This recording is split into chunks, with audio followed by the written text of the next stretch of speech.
Hey, Dr. Yabo, it's so cool to have you again on Hope Now, Love and Relationship series. Welcome back. Welcome back. I remember your visit almost 2 years ago. I'm very, very excited to have you. Hey, viewers, thanks for joining us. I'm so glad you could make it. Unfortunately, we couldn't do the live show, but please, for as many of you as are watching the replay, let's know your name, where you're joining from. And remember that we said this year we're going to be very interactive. So please drop your comments below or your thoughts, on what we're talking about. I have an expert in the house. She's not only a top business coach, she's an expert relationship coach as well. She has passion for helping women, which is particularly why I love her and what she does. She's vibrant. She's had life experience. So this is a coach who coaches with the benefit of hindsight as well. Hey, Dr. I, welcome on the show. Nice to have you. Please, can you introduce yourself to my viewers? Yes. Hi, Rookie. It's always a pleasure to have a chat with you, whether it's on your platform or my platform. It's always a pleasure. Thank you so much for having me. Yes. So my name is Dr. Yabo Webzo. I'm a 51-year-old board certified pediatrician. I always want to say my age because I'm so proud of my age. It's like I give thanks to God. And I say it because I also want more women to be proud of their age. A lot of us women hide their age, but yes, we do. And we have to praise God for every age that we get to. So I'm a board certified pediatrician. I'm a wife. I'm a mom. I'm a serial entrepreneur. I've been in business for 19 years. I was married for, I want to say 23 years, because even though I was married for 15 years, we were together for 8 years prior. Yes. And then I was divorced for 10 years, and those were 10 really strong growth years for me. I learned so much, and a lot of wonderful things happened to my life during those 10 years of my divorce. And then I got remarried to the love of my life in 2020, in the middle of the pandemic. So yeah, those are the things I do. I'm an author. I have a book on Amazon titled Permanent Happiness. I'm a speaker, like you can see. I'm a blogger. I love to write. And I'm a coach. I'm a top business and lifestyle coach. So I help women use their gifts that God has given them to create a business where they can make impact and make money. So that's what I do. Dynamic lady. I love you. I love what you do. It's just incredible how you juggle all the hats that you wear very, very brilliantly. It's nice to have you. It's an honor. It's a privilege to have you on Hope Now, Love and Relationship series. So viewers, today we're going to be talking about how marriage makes you successful or resentful. I've sat down with couples over the almost 20 years of counseling, and I've been able to modify and simplify the major problem of marriages. So I've noticed that I've had clients who were very resentful. The level of their resentment toward their marriage, toward their spouse is incredible.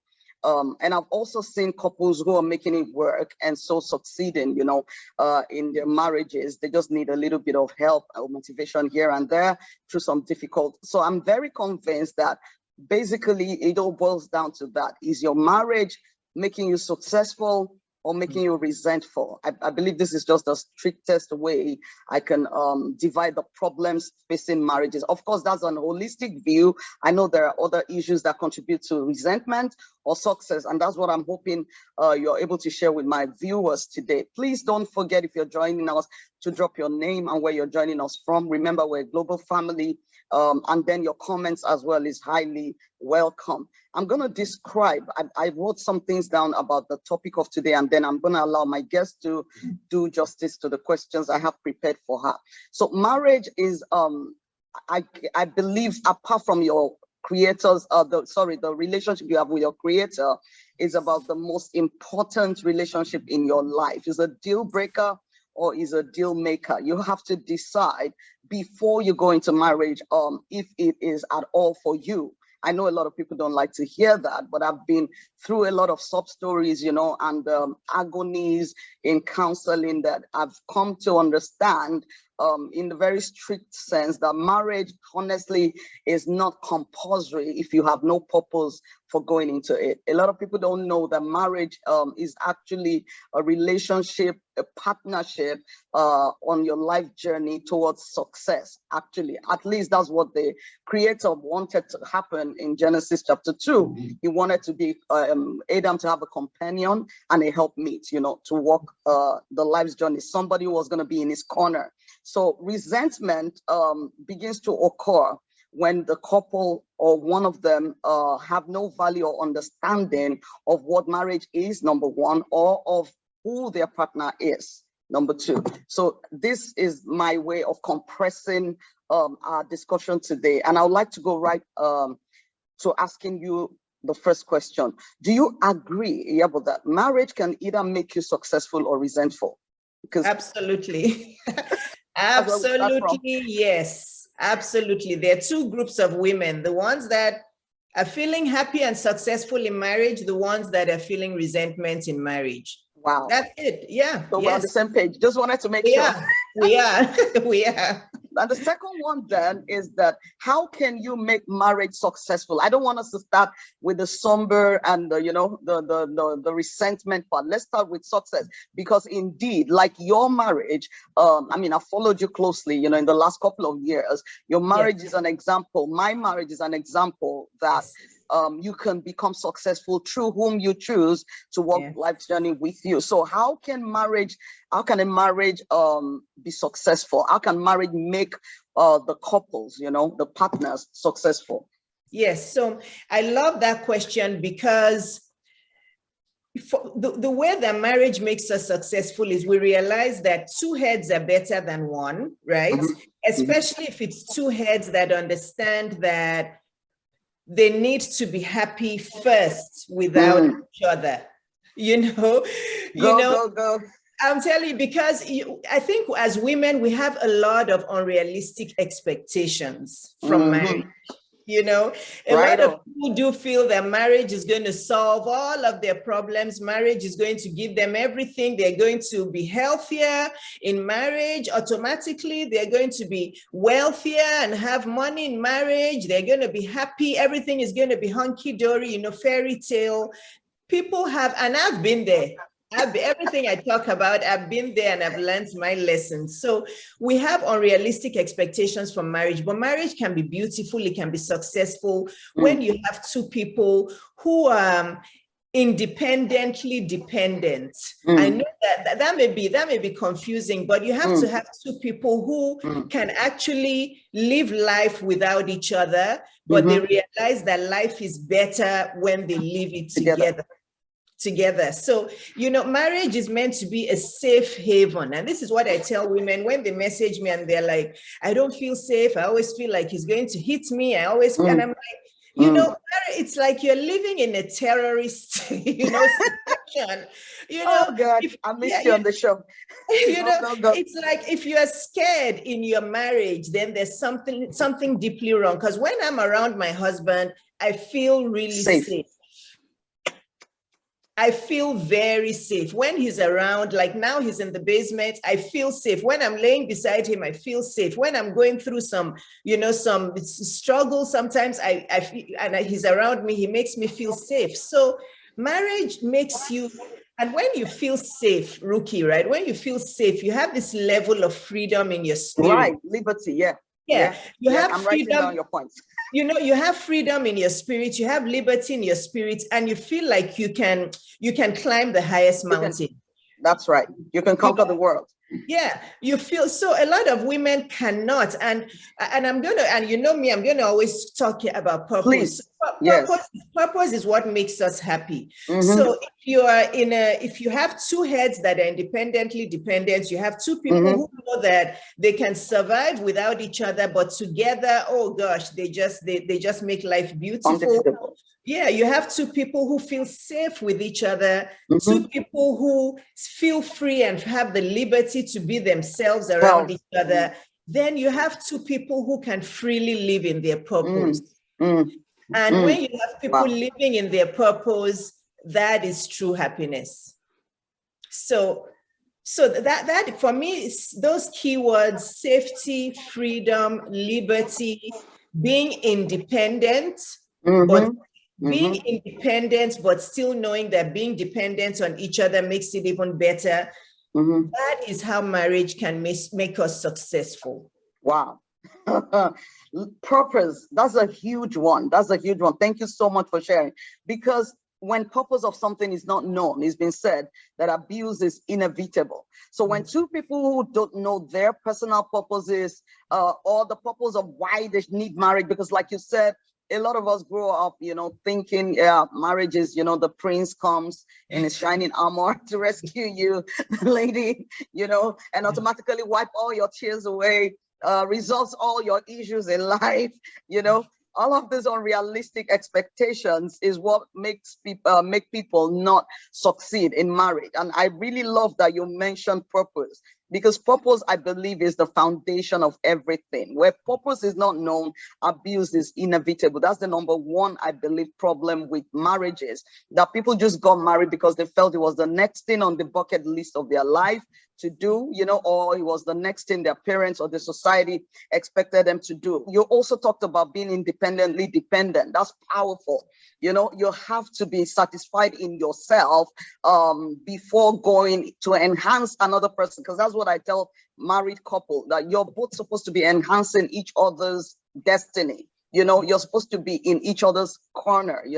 When the world is falling down, you're supposed to be safe in the thoughts and the reality that if everyone leaves me, I have the support of my partner.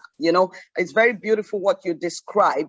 And I really trust that ladies, especially men, what I've discovered in counseling, most men actually lack the knowledge that they need to know their purpose for marrying.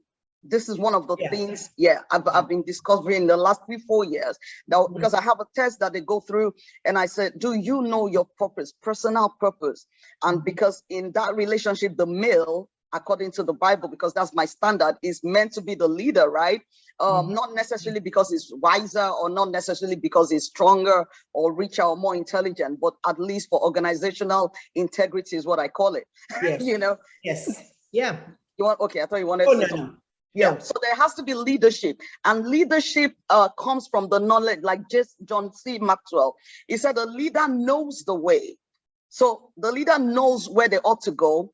He goes that way already and then shows the way. That's what, John Maxwell says. A leader needs to know the way, go the way, then show the way. So how can you, as a man, I'm sorry, because I always like to put things in perspective. There's a big, expectation that women have the responsibility to make a relationship work or marriage work. That's a fallacy. That's very unfair. The men really should stand up and lead. This is my crusade, because as a leader, you need to know the way. You need to know the purpose. You need to have objectives and goals. You need to know the way. Then you need to start to go the way. You need to live in your purpose, and then you can show your partner. Maybe they're still in the place that they're still trying out, what exactly they're all about. A good leader will be able to help their followers or their teammates, to discover their purpose. So that said, I want us to move to the next one. How can marriage make you resentful? Yes, and before I answer that question, I want to, and I love that you talk about the leadership in the context of the man knowing that he's the leader. But Ruki, I think that as women, we need to start explaining that properly to women, because they take that out of context. They take the fact that, oh yeah, shouldn't he be the leader? Shouldn't he be the one providing all of this? Shouldn't he? So again, it goes back to the unrealistic expectations. Okay. Yeah. Because, from all the women I've worked with and with the questions I get, you and I know what it means when we talk about, the man should show the way, pave the way, guide us. But women take it to a different unrealistic level. They think about it as, but shouldn't he be the leader? He should be the one providing this. He should paying all the bills. Paying all the bills, even aside from the bills, just making their decisions for them, making, you know, all of that. And it gives them women let go of their own power, of their own destiny, of their own purpose, because they just feel he should be doing all of it. You know, like when I talk about in some of my videos where, you know, women, you don't have to go to your husband to ask if you can start a business. There's a loving way you can say it. You know, you can say, honey, you know, this is my passion. It's my hobby. I really want to start this business so I can change lives, so I can start making some money. You know, so women, yes, our husbands are meant to lead the way, but that doesn't mean that we should absolve ourselves of our destiny and our responsibility, strength. I wanted to say that. Thank you for that angle. It's so true, because most women, you know, and this is, now we're entering into the resentful. This is where they begin to resent their husband, because he has to be the psychologist, he has to be their counselor, has to be their coach, their business coach, when they should be hiring my sister here. I know. You know, to start a business. Then it's the man. He has to also be the business analyst, an advisor, you know, and the accountants and everything. The judge, the lawyer, you know, the man.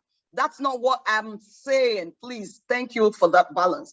I am only saying in the context of the marital relationship, the marriage relationship, and the children. If you produce children, or if you're producing children, the home affairs, for organizational integrity, the man better be leading, you know. But then, woman, just like we said now, you can't come into marriage without knowing your purpose. Without this, even if you're going to be a homemaker, there's something you can do to contribute to the society at large, because that's what will protect you as a woman from feeling useless. I've seen several women 10 years later in marriage, 20 something years later, I just gave up everything for him. I'm like, did he ask you to? You know, and because that's usually the irony. The man didn't ask you to, you just decided, you know, to release your power and your right to being, you know. So thank you so much for that balance there. Women, we're not saying don't do anything for yourself. Please, you have to start to think. Most times the men even need your support in that area. Yes, they do. They need your support. That's why you're there, you know, as their helpmate. Okay, let's jump to the next one. What are the key things a single should do to avoid resentment in marriage? So this one, I'm going to take a deep breath and tell singles that they need to first take a deep breath. Okay, so singles, because everybody around you is getting married, doesn't mean you have to now start speeding up and feeling bad that time is running out. Because your mom and us as mothers need to be careful too, because we have some, you know, what responsibility in this. We push our daughters. Once they start to turn 25, 26, they're getting old. So this is for all women. So not just singles, but singles, take a deep breath. Marriage can be beautiful. It can be beautiful if you plan for it properly. I'm not saying planning obsessively. Take a deep breath. Take a pen and paper. Look, I'm a writer. I write everything down. I'm not saying type on your notes. Take your journal. Take your most beautiful journal and start to write down, what is my vision for my life? Okay? I agree. I'm not saying what is my vision with my husband when I meet him. No. I agree. You came to this world on your own. You're going to live on your own. Your husband will come and help you augment and enhance your life. But even if you're listening today and you're 19 or 20, it's fine. I have an 18-year-old and I ask her, what's her vision? What would she like to do in life? How would she like to help people? So as if you're a single, take a deep breath. Nothing is rushing you. You will get married when it's time for you to get married. Don't look around you. Look within. Look within. Take your journal. What is my vision for my life? What are my passions? Right. What is going to make my life very meaningful? Purpose and meaning are the same. If your life lacks meaning, if it lacks purpose, all of the suicides that happen. This Miss USA one, may God bless her soul. May God, you know, may she rest in peace. May she rest in peace, yeah. May she rest in peace. She turned 30, and I think with all the stories I've heard, I don't know her, I'm just assuming from what I've heard that she lacked purpose. She lacked a deep meaning. She turned 30 and she was like, what is all this? What Is else? what it's about, you know? So what is my vision, my passion, the purpose of my life? What is the meaning of my life? And what makes our life meaningful, Rookie? Our life gets meaningful the minute we know that there are lives on this planet that need us to survive. Right. Whose destinies rely on yours. Yes. That's powerful. I say that all the time. If you feel that your only purpose is to be wife and mother, if my only purpose is this house, taking care of this house and the husband and the dog and my kids, I'll get bored of that after a while. Yes. And the kids grow up and go, right? The kids grow up and go. So what is the bigger version? There may be lives in Korea that God has assigned you to. There may be lives in Trinidad. There may be lives in Germany. But you are so obsessed with my husband has to do this. That's why I tell women that when you see other people's problems, you forget about yours. Right. That's the best therapy. I'm telling you. For overcoming, you know, so you first have to say, what is my vision, my passion, my meaning, my purpose? And if you haven't figured that yet, and all you're just thinking about is the fairy tale, nice wedding dress and wedding cake, and you don't have any plans beyond that, it's not yet time to marry. Wow. It's not yet time to get married. I agree with you. Viewers, you heard Dr. Yabo say she was married. She was in a marital relationship, you know, it was 23 years, you said. 23, yes. That's a lot. That's a lot of years to be going down the, I mean, I know we talked about that on the last interview we had with you a couple of years ago. But that's an awfully long time. Thank God you came out and you are the way you are. That's what fascinates me about your life. Because as a marital counselor, as a relationship counselor, I've seen how bad marriages destroy people. It becomes a real, you know, arduous job to try and get them to see that shouldn't be the end of your story. You know, a bad marriage is not the end of your story, especially if you came out, you know, with your life. There are people who did not get, you know, to have that liberty and privilege. So singles, you've heard, but you don't want to enter a bad marriage, you know, no matter how far you've gone in whatever relationship you are in now, because I just knew I had to chip that in. Please, can you follow our advice and do a check? I mean, I say it all the time on this platform that you have no business going into marriage if you've not discovered your personal purpose, because discovery of your purpose is what guards you and guides you to the suitable partner. Yes. You need to know what you're about. What is your mission on earth? Where are you going to? What usually happens is that people get married 5, 10, 15, 20 years later, discover their purpose and realize suddenly, wow, I just wasted this whole journey working with the wrong person, because they cannot, you know, they cannot meet the standards of the goal ahead of me or the purpose ahead. So that's a powerful one. Thank you so much, singles, you heard. And the last question I have for you today is, what advice do you have for those who harbor resentments in their marriage? There's a lot of people in this category. You know, they keep up appearances, and by the time they come into counseling, it's almost too late. Oh yeah, resentment is like dying a slow death. Wow. Yeah. Yeah, resentment is like dying a slow death. Wow. Yeah, resentment will lead to inflammation in your body. It will lead to chronic diseases, diabetes, high blood pressure, autoimmune diseases, because it leads to stress, it leads to cortisol. I'm a doctor, I have to bring the doctor part. Please, yes, please. We appreciate that. Resentments in here, you know, keeping it all in here. Resentment, looking at him like, this one, you know, you know the way it goes. It's not your husband you're killing yourself slowly. You're not enjoying life. You're not enjoying the beauty of life. When I was going through my divorce, I remember when I finally got divorced, I went out one evening and I saw the sunset. Wow. And I started crying. It was mostly happy tears. And I thought, I actually haven't noticed a sunset in years. Wow, that's serious stuff. Wow. I called my best friend and I was crying. I'm like, I have not noticed a sunset in years. In because years. I just don't have the time to look up. I'm always looking down and crying. Oh, wow. Oh, wow. You know, so you're dying a slow death. You're still alive, but you're not living. If you're harboring resentment. So I want to tell you two C's that I wrote down for you guys. Communication instead of resenting, because a lot of men are just oblivious. This is how men are wired. Exactly. Women think that, oh, you know, he doesn't know. How doesn't he know? Some talk about that. Are oblivious. If you don't tell them what it is you're feeling, they don't know. They're very good at compartmentalization. Yeah. They are. So you're just doing your work and you just look happy. Can't you see? I'm not communicate. Honey, wow. I'm writing that down. You know, honey, I'm not happy. Why? Oh, really? Are you serious? I've been wondering honey, you know, I just feel like you support me more.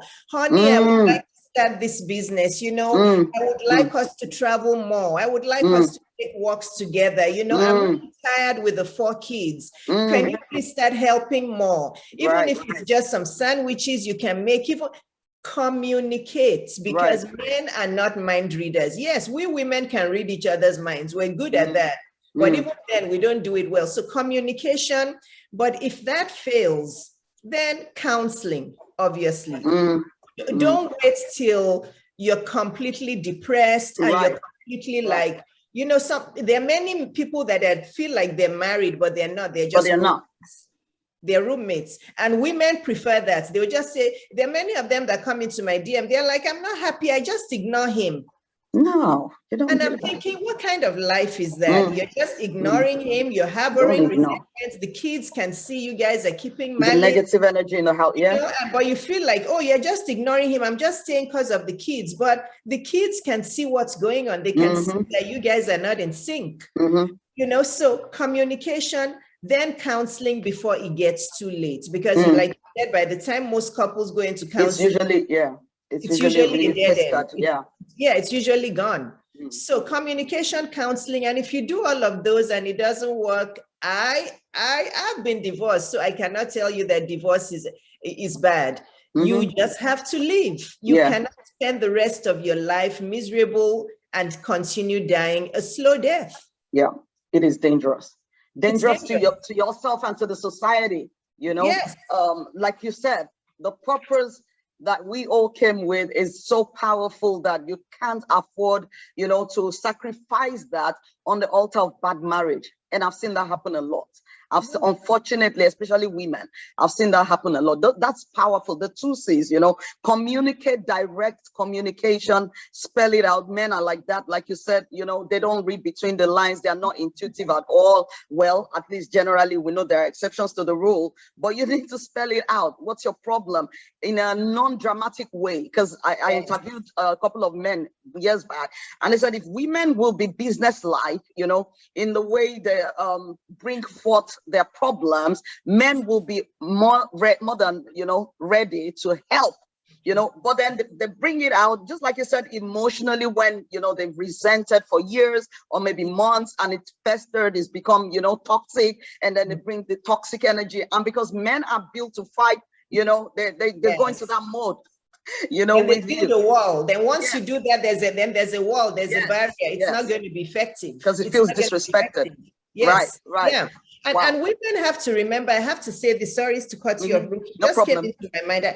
I want women to please write this down and know that we've been trained as women in all parts of the world that marriage is a purpose. Honestly, I feel like women may not say that, Rookie, but they believe that. They believe that is the one ambition. Yeah, I know. It's like the highest achievement. Yeah, the highest achievement. And I disagree. No, you know, I disagree. So women, marriage is not your purpose. Marriage is meant to enhance and augment your purpose. Exactly. Thank you for saying that. I believe I did a program like that last year.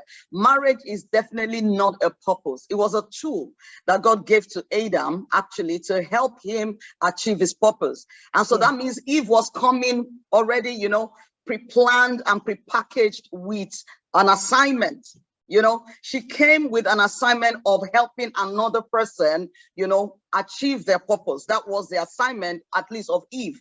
Everybody have different assignments on earth. We have different purposes, and there's no point going into marriage without knowing the purpose. So thank you for chipping that in. The purpose of marriage is to help your destiny.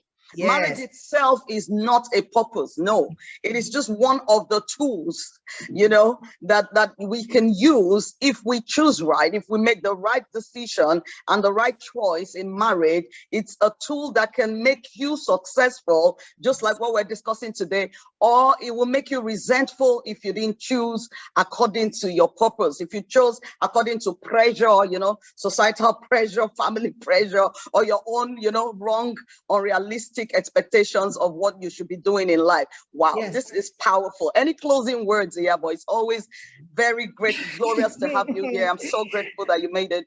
Yeah, my closing words for women, and this is more of a practical one, because many women ask me like, so should I already be making money before I get married? And I'm like, yes. And I'm like, yes, you should. I'm not saying you should be a millionaire. I'm not saying, but why not? Even if it's, well, you may have to wait a long time for that. I know, right? You become, it becomes. But yes, you should. Yes, you should have a job of some sort. Yes, because that's part of your purpose. Yeah. I talk about purpose work and I talk about non-purpose work. It is perfectly okay to do non-purpose work leading you to your purpose work. Purpose, yeah. Yeah, that's powerful. Yeah, you know, we're all going to start with a 9 to 5 with job, but you do have to have a job. Even if it's non-purpose, you have to have a job. Feel that you are even having some growth towards the meaning of your life. So yes, should you have a job before marriage? Absolutely, yes. If you choose to be a homemaker, there are many women who choose that, and I respect that. I do not advocate for it, but I respect it if you want that. But make sure that it's your decision.